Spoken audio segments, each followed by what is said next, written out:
All right, time to check the weather with Tony, and we're going to have a cool down.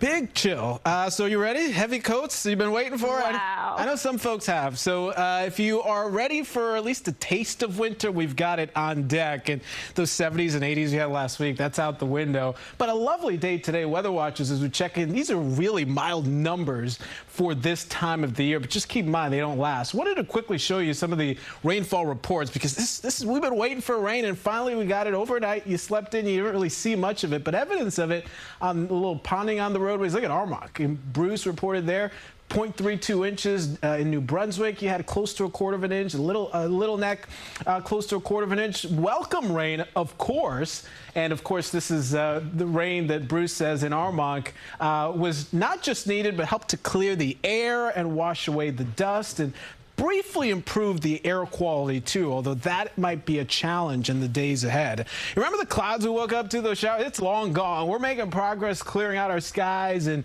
getting you back to sunshine, and it's just an incredible day. Parade's going on here momentarily as we honor our veterans, and can't ask for better weather. 66 right now, and temperatures positive change compared to yesterday. Kind of cool over the weekend, but numbers are bouncing back, and guess what? We hang on to the warmth this afternoon as we make a run in the upper 60s. Kind of feels more like October than November.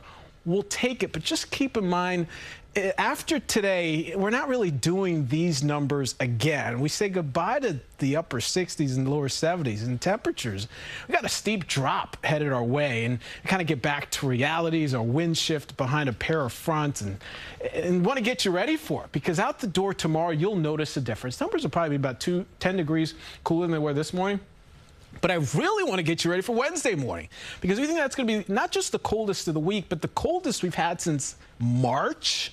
Numbers dropping into the 30s in the city and surrounded by numbers in the 20s, below freezing and then some. And then you factor in the winds, and it likely feels like the 20s in most areas. So heavy coats, get ready.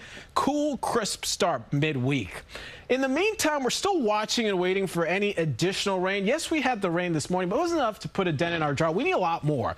And remember, we're tracking, a system that could bring us some wet weather, and kind of alerted you about that. This is the beginnings of it. We'll watch it, but I want to give you an update on this because this is a change in the forecast. And, that system that was looking like it might work in our direction and give us a good soaking, well, now there's a pivot to the south, and the best we may be able to squeeze out is like a 10% rain chance. We likely stay dry the rest of the week. I'm optimistic that maybe early next week we've got another opportunity at rain. The numbers, though, aren't very good as we try to turn things around in our weather. The deficit still over 8 inches, and where we rank right now, still topping the charts, are driest autumn to date, and we're in the lead behind the second driest by over an inch. So needless to say, some rain would be nice, and don't have it, unfortunately, in the days ahead. So the temperatures will be the big story. In the meantime, we're adding layers, we're adding sleeves, still bright sunshine. The breeze can be an issue, but yeah, Sydney, you want to get folks ready for the colder mornings in store the rest of the week. Okay, we're ready, Tony. Thank you.